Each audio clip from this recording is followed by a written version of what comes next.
которую мы заняли и в Совете Безопасности Организации Объединенных Наций. موضع کشورمون خوبی مطلع هستیم. این موضع به طور روشن و واضح توسط وزارت امور خارجه روسیه به نماینده از طرف روسیه اعلام شد. و نیز در جریان هستیم موضع کشورمون در شورای امنیت سازمان ملل متحد چی هست. Неспровоцированная абсолютно агрессия против Ирана не имеет под собой никаких оснований и никаких оправданий. تجاوز بی‌دلیل علیه ایران هیچ اساسی ندارد. У нас с Ираном давние, добрые, надежные отношения. روابط ما با ایران سوابق طولانی و خوب داره. Мы со своей стороны предпринимаем усилия для того, чтобы оказать содействие иранскому народу. از طرف خودمون ما تلاش میکنیم که بتوانیم به مردم ایران مساعدت بکنیم. Как вы знаете, я провел телефонный разговор и с президентом Соединенных Штатов, и с премьер-министром Израиля, с президентом Арабских Эмиратов, с президентом вашей страны. Знаю, что вы только что встречались с министрами иностранных дел в Европе. همانطور که در جریان هستیم و خبر دارین، من یه سری گفتگوهای تلفنی را داشتم، هم با رئیس جمهور ایالات متحده آمریکا، هم با نخست وزیر اسرائیل و همچنین با رئیس جمهور امارات و نیز با رئیس جمهور کشور شما. ما در جریان هستیم که خود جناب عالی در روزهای اخیر نیز ملاقات‌هایی داشتیم با رؤسای وزارتخانه‌های امور خارجه کشورهای اروپایی. Я очень рад, что вы сегодня в Москве. من خیلی خوشحالم از این که شما امروز در مسکو هستید. Это даст возможность нам обсудить все эти острые темы и вместе подумать над тем, о том, как можно было бы выйти из сегодняшней ситуации. و این امر به ما یک فرصت میده که ما بتوانیم بررسی بکنیم چگونه می شود یک راه حل پیدا شود با هم این کار را انجام. И прошу вас передать самые наилучшие пожелания и президенту Ирана, и верховному религиозному лидеру. موجب امتنان خواهد بود، چنانچه بهترین عرضه‌ها را برسانید، هم خدمت مقام معظم رهبری، هم خدمت رئیس جمهور محترم. جناب رئیس جمهور، از دیدار شما خیلی خوشحالم. Уважаемый господин президент, очень рад сегодня возможности с вами провести встречу. این دیدار در شرایط بسیار خطیر و مهمی داره صورت میگیره که در منطقه ما الان جریان. Как вы правильно отметили, эта встреча проходит в то время, когда в наш регион только усугубляются все кризисы и вопросы. روابط ایران و روسیه یک روابط بسیار نزدیک و قدیمی هست و در سالهای اخیر به جنبه راهبردی ارتقا پیدا کرد. У нас есть очень близкие и добрые отношения, как вы отметили, и за последние годы наши двусторонние отношения стали носить стратегический характер. و ما همواره با دوستان خودمون در روسیه مشورت‌های نزدیک رو داشتیم در همه مسائل. И постоянно с российскими коллегами мы ведем консультации на регулярной основе по всем направлениям и вопросам мировой безопасности. در موضوع برنامه هسته ایران، روسیه یک شریک و همراه بوده. نیروگاه بوشهر رو برای ساخته در مذاکرات هسته‌ای هم روسیه همواره حضور داشته و یکی از شرکای مذاکره. В сфере ядерной программы Ирана Российская Федерация как партнер строит нам АЭС Бушер и помогает нам в этой сфере, а также по вопросам достижения ядерных соглашений. Российская Федерация сыграла позитивную роль, чтобы мы смогли достичь хороших договоренностей. سطح تنش الان در حال افزایش هست به خاطر تهاجم بی‌دلیلی که режим Израиль و بعد خود آمریکا به ایران صورت داد. Но вы прекрасно видите, что уровень эскалации с каждым днем только разрастается, большим сожалением, из-за того, что они решились нападать на наши объекты.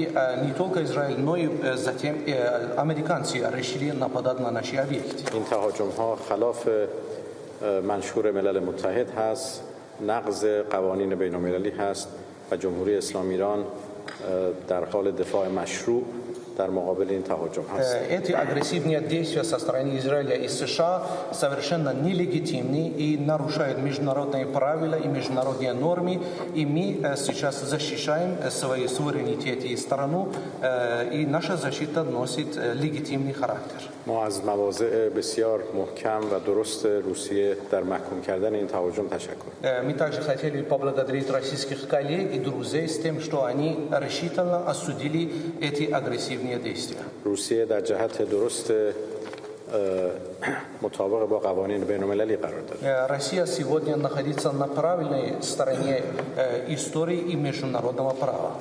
مقام معظم رهبری و جناب آقای رئیس جمهور پزشکیان به جناب عالی سلام گرم خودشون رو رسوندند. Также верховный лидер и иранский президент господин Пезешкян попросили меня передать вам наилучшие пожелания. امیدوارم امروز بحث خوبی رو با هم داشته باشیم. Я надеюсь, что мы сегодня сможем обсудить весь спектр вопросов, связанных с этим событием. Благодарю. Спасибо.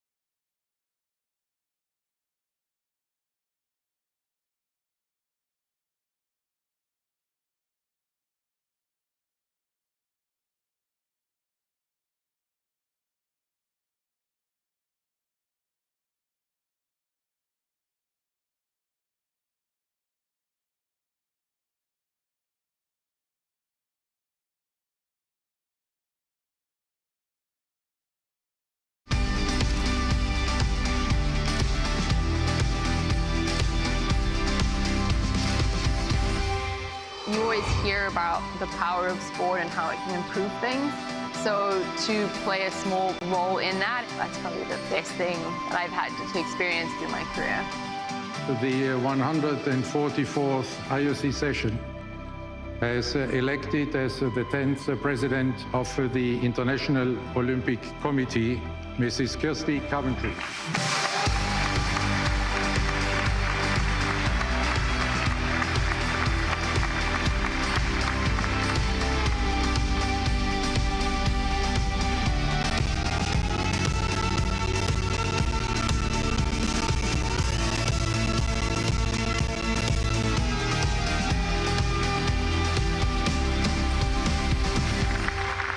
Thank you from the bottom of my heart. And now we've got some work together.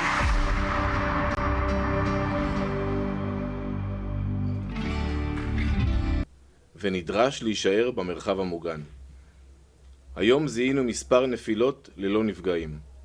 המשיכו להישאר ערניים והתעדכנו בהנחיות כל העת. על אף שבימים האחרונים ישנה ירידה בכמות השיגורים, המתקפות האיראניות לא מאחורינו. אנחנו עוקבים אחר מיקומי השיגורים מאיראן לעבר הארץ. אנחנו מנתחים באופן שיטתי את האזורים האלו, מעדכנים את תוכניות התקיפה ומטייבים את ההגנה על מנת לשמור על ביטחונכם. בשיטה הזאת תקפנו במרכז איראן, בבסיס שנקרא רעד 5. תקפנו 2 משגרי טילים שהיו מוכנים לשיגור מיידי. פעולה זו צמצמה את המטח האחרון. כל בסיס ממנו זוהו שיגורים מתחילת המבצע הותקף ונפגע. אנחנו ממשיכים לתקוף את כל שרשרת הערך של ייצור הטילים, מהטיל עד המשגר. גם טילים לשימוש עתידי. כלי הטייס של חיל האוויר נמצאים מעל מרחבי השיגורים גם עכשיו. אנחנו ממשיכים להעמיק את ההישג ולשלול את יכולות הירי לעבר ישראל. במקביל, נמשכת הלחימה בכל הגזרות. בפיקוד הדרום, לוחמי צה"ל ומפקדיו ממשיכים בלחימה העיקשת, פועלים בנחישות לאיתור והשמדת תשתיות טרור וסיכול פעילות חבלנית עוינת. מתחילת מבצע מרכבות גדעון חוסלו מאות מחבלים בקרבות עזים. לוחמי חטיבה 401 פועלים במרחב כפר ג'באליה בצפון הרצועה. בשבוע האחרון, לוחמי ההנדסה של החטיבה חקרו, השמידו, כפי שניתן לראות על המסך, מספר תוואים תת-קרקעיים, ששימשו את מחבלי חמאס לשהייה ממושכת. במרחב ח'אן יונס, כוחות אוגדה 36 ממשיכים לפעול לאיתור תשתיות וחיסול מחבלים. גם בגזרות האחרות, בפיקוד המרכז ובפיקוד הצפון, כוחותינו ערוכים בהגנה ובהתקפה להגנת אזרחי מדינת ישראל. אני אמשיך לעלות ולעדכן אתכם בכל התפתחות. שאלות. שאלת חדשות 14. לאור העובדה שאיראן מנסה לפגוע בתשתיות בישראל, האם צה"ל מתכוון לתקוף מתקני תשתית איראנים? אנחנו פוגעים ומעמיקים את הפגיעה כל העת כפי שתיארתי עכשיו. אנחנו מתמקדים ביעדי המבצע, פוגעים בכל רכיבי האיום מאיראן. והאיום לא הוסר עדיין. אנחנו פוגעים ביעדי איש שרלוונטיים לתוכנית האיום על ישראל, גרעין, מדענים וכן הלאה. אנחנו פוגעים במרחבי התעש, מפעלי התעש, מה שנקרא התעשיות הצבאיות, כל שרשרת הייצור. כפי שאמרתי, משרשרת הייצור מהמפעל ועד המשגר טילים. אנחנו פוגעים במעבדות, באתרי ייצור, באתרי גרעין, ומעמיקים את הפגיעה שוב ושוב כדי לעמוד ביעדי המבצע. שאלת ערוץ 10. בליל ראשון ראינו הצטרפות בפועל של ארצות הברית ללחימה נגד איראן. האם מאז הפצצת הכור בפורדו הייתה התערבות אמריקנית נוספת בלחימה לצד ישראל? טוב, אז צריך לומר שהאמריקאים פגעו ביום ראשון, תקפו ופגעו באופן משמעותי באתרי גרעין. אנחנו בשנים האחרונות, בחודשים האחרונים ובדגש מאז תחילת המבצע בתאום הדוק עם הצבא האמריקאי, בחירי צה"ל משוחחים עם מקביליהם, הרמטכ"ל מדבר כמעט באופן יומיומי עם מקביליו. עם הגנרל קיין, יושב ראש המטות המשולבים, זה שיח ברמה האסטרטגית, עם הגנרל קורילה, מפקד הפיקוד המרכז סנטקום, ברמה האופרטיבית, והתאום הזה הדוק ונמשך. חשוב לי להדגיש כאן, זהו תאום, זהו לא שיתוף פעולה. צה"ל ממשיך לפעול כדי לממש את יעדי המבצע כפי שהוגדרו לו על ידי הדרג המדיני. שאלת JP. לאחר 10 הימים הקיומיים של חיזבאללה והגרעין האיראני, מה היום הקיומי העומד כיום בפני מדינת ישראל? ומדוע עדיין משתמשים במושג זה? חשוב לומר, האיום לא הוסר. אנחנו ממשיכים ופוגעים ומעמיקים את הפגיעה. ככל שנעמיק את הפגיעה, נרחיק את האיום הקיומי, נסיר אותו יותר ונרחיק אותו יותר ויותר מאיתנו. כל יום שעובר, כל העמקה מרחיקה אותו יותר. יש עוד רכיבים רבים לפגוע בהם, יש לנו בנק מטרות נרחב. אנחנו פועלים ומעמיקים, כשאני אומר מעמיקים זה ממש בצורה מוחשית, כמו שאנחנו מדברים עכשיו. ממשיכים ומעמיקים ופוגעים בכל רכיבי הרוע הזה, בכל רכיבי המשטר שמהווים איום קיומי על מדינת ישראל, וזה עדיין קיים. אתר JDN. האם מוגדר יעד להשמדת חיל האוויר האיראני כחלק מהמאמץ להשגת עליונות אווירית בשמי איראן, או שככלל, חיל האוויר האיראני אינו מהווה איום למעט אירועים נקודתיים? טוב, אני רוצה לומר כאן, ואני רוצה לומר את זה בצניעות, שחיל האוויר שלנו פגע בצורה משמעותית בחיל האוויר האיראני. עם תחילת המבצע פגענו בעלי חאג'י זאדה, מפקד חיל האוויר של משמרות המהפכה. האיש היה דמות דומיננטית מאוד במשטר האיראני, והוא עומד מאחורי הרבה מאוד מהטרור והפצת הרוע במזרח התיכון ונגד ישראל, בכלל ובפרט. בנוסף לזה, מתחילת המבצע חיל האוויר פוגע ביעדים שונים בחיל האוויר האיראני. צריך לומר גם שבסוף מבחינתנו לא המטרה אלא האמצעי כדי להשיג את היעדים שלנו זה השגת חופש פעולה אווירי בשמי איראן. זה קורה, סללנו את הדרך 100 ימים ראשונים, מוקדם אפילו יותר, אפשר לומר, מוקדם יותר מהצפוי. פגענו במערכות ההגנה האווירית במערב איראן, סללנו את הדרך לטהרן ולמרכז איראן. חיל האוויר שם, בכל מרחב בו הוא פועל באופן חופשי ומתמודד היטב ומשמיד את יכולות ההגנה האווירית וחיל האוויר האיראני. זה האמצעי כדי לממש את היעדים, ונמשיך לפעול ולהעמיק. תודה רבה.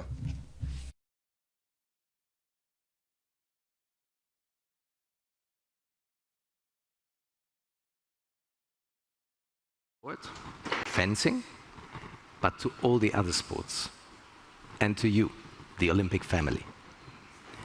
He always has put, and I think in the future will put, athletes first.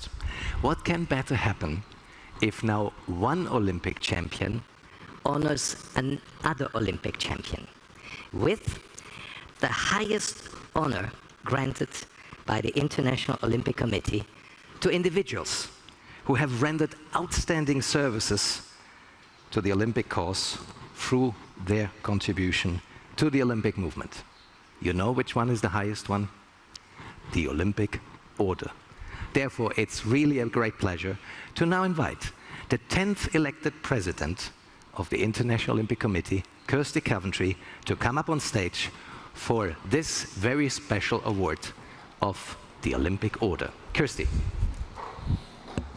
Thank you, Jochen, who for the very first few IOC sessions I always thought was the voice of God. So now I know exactly who that was behind the scenes.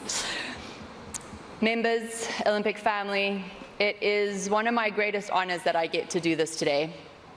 President Bach, I have been watching over the many years you have this honor, and I'm extremely honored because as a movement we've chosen to give this recognition to you, as I said, for your passion, for your commitment, for your purpose. But I get to give you the Olympic Order in Gold as my very first Olympic Order. And I'm very excited about that. Over the last few weeks, there have been an incredible amount of memories that have been shared with all of you, with President Bach. And in most of those, I have been able to be a part of it. There have been a common theme of words that have come up: passionate, purpose, respect, values, and together. And this is a legacy that will stay with all of us for an extremely long amount of time. You are not just a leader, but a friend to so many of us. You gave my husband and I the great honor of calling Ella a princess, which makes it quite difficult when you try to call her Ella, because she prefers to be reminded as Mr. President called me princess. But that just shows the warmth that you have for us and for our families, and how all aspects of us were more than just members to you. And that's what I think will stay with each and every one of us. So thank you for that commitment and that time that both you and Claudia have given to us as a movement. Mr. President, Thomas Bach, in recognition of your outstanding merit in the cause of world sport and your faithfulness to the Olympic ideal as illustrated by Pierre de Coubertin, renovator of the Olympic Games, I have the honor to award you the Olympic Order in Gold. Please come up.